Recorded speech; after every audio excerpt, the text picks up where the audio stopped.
Halo, saya Herbalis Kartika dari channel Exploring Herbal. Di dunia ini, ada jutaan jenis herbal atau tanaman obat dengan kandungan fitokimia dan khasiat terapinya yang beragam atau khas. Oleh karena itu, kita tidak perlu hanya bergantung atau mengandalkan satu atau beberapa jenis herbal saja, apalagi jenis herbal tersebut tergolong mahal dan langka. Kecuali herbal-herbal itu memang paling unggul di kelas terapinya, menurut evidence base. Kalau tidak, kita bisa menerapkan prinsip repurposing atau mengganti jenis herbal itu dengan jenis herbal lain yang relatif lebih murah dan mudah didapat, asalkan setara atau lebih baik dari sisi khasiat dan keamanan. Di channel ini, Anda dapat menemukan banyak info seputar jenis herbal yang mudah ditemukan di Indonesia, beserta informasi terkait fitokimia dan khasiatnya yang tentu terkini dan terpercaya. Semoga dapat menambah wawasan dan membantu Anda untuk menemukan alternatif terapi alami yang cocok untuk Anda. Selamat menyimak!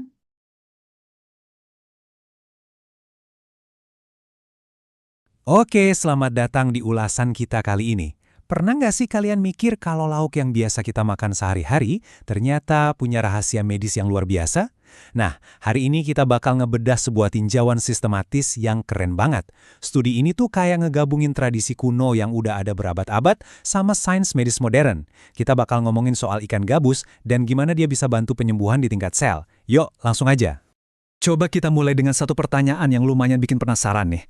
Bisa nggak sih hidangan ikan tradisional yang udah dipakai turun-temurun beneran mempercepat proses penyembuhan orang abis operasi?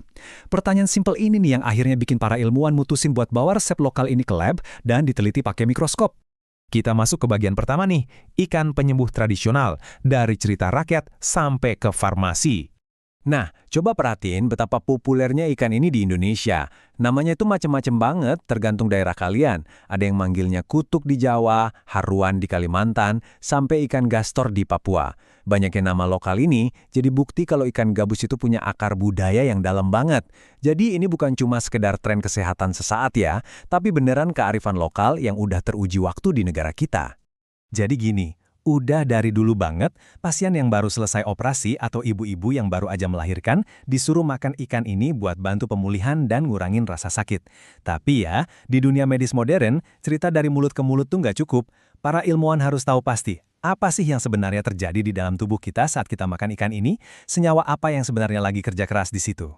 Oke, lanjut ke bagian 2, tantangan penyembuhan luka, yang ternyata ibarat sebuah proyek konstruksi biologis. Buat ngasih gambaran seberapa besar masalah penyembuhan luka ini, coba bayangin angka ini. Di seluruh dunia, antara tahun 2014 sampai 2019, jumlah orang yang butuh perawatan luka itu melonjak tajam sampai 10,5 juta orang. Gila kan? Ini nunjukin kalau perawatan luka itu emang tantangan kesehatan global yang masif banget. Nah, kalian tahu nggak apa salah satu hambatan paling besar biar luka cepat sembuh? Jawabannya itu malnutrisi. Ibarat lagi bangun rumah, kalau tubuh kita kurang energi atau kurang protein, tubuh kita tuh kehilangan material bangunan yang paling krusial. Akibatnya, peradangan malah jadi makin lama, dan pembentukan kolagen jadi berantakan. Tanpa bahan baku yang pas, ya proses penyembuhannya bakal macet di tengah jalan. Jadi penyembuhan luka itu beneran kayak proyek konstruksi yang butuh energi ekstra dari sel-sel kita.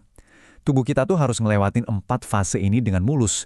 Mulai dari hemostasis buat ngentingin pendarahan, lalu masuk ke fase inflamasi atau peradangan buat ngebersihin area luka, lanjut ke proliferasi buat ngebangun jaringan baru, dan terakhir fase remodeling buat nyempurnain strukturnya. Masuk ke bagian 3, cetak biru nutrisi, di mana kita bakal bongkar rahasia di balik ikan gabus ini. Buat benar-benar paham dari mana kekuatan super ikan ini berasal, para peneliti nge-review hampir 3.000 studi. Bayangin, 3.000. Mereka pakai standar ketat, lalu nyaring semua itu sampai cuma sisa 22 uji coba yang paling valid. Studi-studi ini ngebahas semuanya, dari biokimia sampai uji klinis, buat ngebuka kotak hitam dari profil nutrisi ikan gabus ini. Bener-bener disaring ketat deh. Nah, sekarang coba kita lihat kandungan nutrisinya lebih detail. Ini dia nih, suplai bahan bangunan buat sel-sel kita. Daging ikan gabus itu punya kadar albumin yang tinggi banget. Bisa nyentuh angka 10 gram per 100 gram. Gak cuma itu, dia juga penuh sama asam amino, asam lemak esensial, plus mineral-mineral penting kayak zinc sama tembaga. Pokoknya paket lengkap banget buat cetak biru nutrisi pemulihan. Lanjut ke bagian 4, mekanisme seluler perbaikan. Di sini kita lihat gimana nutrisi-nutrisi tadi beneran bekerja ngejalanin fungsinya. Kalau kita lihat lebih dalam, protein dan albumin yang tinggi tadi itu benar-benar jadi bahan bakar utama. Ibaratnya mereka ini fondasi buat ngebangun jaringan sama pembuluh darah baru. Tanpa adanya si albumin ini, sel-sel fibroblast kita bakal loyo. Dan proses bikin pembuluh darah baru atau istilahnya angiogenesis bakal telat banget. Jadi perannya vital banget buat pemulihan. Terus gimana dengan asam aminonya? Nah, asam amino kayak arginin, glisin, dan glutamin ini tugasnya jadi semacam mandor proyek. Mereka yang ngatur fase peradangan, mastiin sistem imun kita kerja dengan baik buat cegah infeksi, tapi tanpa ngerusak jaringan yang lagi dibangun. Intinya, mereka yang jaga biar proses penyembuhan tetap on track. Menariknya lagi nih, dari hasil pengujian di lab, ekstrak ikan gabus ini secara konsisten ngebuktiin kalau dia bisa bikin epitelisasi atau penutupan luka jadi jauh lebih cepat. Selain itu, pembentukan kolagennya juga jadi lebih tebal dan kuat. Hasil akhirnya, jaringan baru yang kebentuk itu jauh lebih kokoh. Keren banget kan? Kita sampai di bagian 5, bukti klinis dan masa depan. Sekarang saatnya kita lihat apakah sains bisa memvalidasi tradisi ini. Disinilah pembuktian aslinya. Uji klinis pada manusia ternyata sejalan banget sama tradisi turun-temurun kita. Pasien ibu-ibu yang habis operasi sesar terbukti punya skor penyembuhan yang jauh lebih baik setelah konsumsi ekstrak ikan gabus. Rahim mereka juga lebih cepat mengecil kembali ke ukuran normal, dan yang paling kerasa banget, rasa sakitnya turun drastis. Jadi, ini tuh bukan sekedar sugesti atau keajaiban magis ya. Studi ngebuktiin kalau ekstrak ikan ini secara aktif ngatur penanda biologis di tubuh kita. Dia ngerangsang pembentukan pembuluh darah baru, ngatur respon imun, dan bantu ngebentuk ulang jaringan yang rusak. Benar-benar kerja dari berbagai sisi sekaligus untuk mempercepat pemulihan. Tapi, tunggu dulu, kita juga harus tetap objektif nih. Walaupun hasilnya kelihatan luar biasa, para peneliti juga ngingetin kalau uji klinis pada manusia ini jumlahnya masih terbatas. Biar temuan ini bisa dipakai secara luas sebagai standar medis, kita tetap butuh penelitian yang skalanya jauh lebih besar lagi. Jadi ya, perjalanan risetnya masih panjang, tapi sangat menjanjikan. Nah, sebagai penutup ulasan kita kali ini, ada satu hal menarik buat dipikirin. Kalau ternyata seekor ikan lokal aja bisa punya efek penyembuhan seluler yang sekompleks ini, kira-kira obat tradisional atau kearifan lokal apa lagi ya yang sebenarnya nyimpen kunci medis buat masa depan kita? Bikin penasaran kan? Buat kalian yang mau tahu lebih detail, langsung aja pindai kode QR yang ada di layar buat baca ulasan klinis lengkapnya.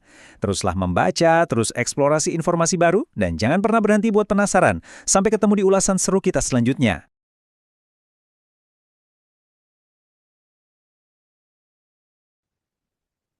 Terima kasih sudah menonton video ini sampai akhir.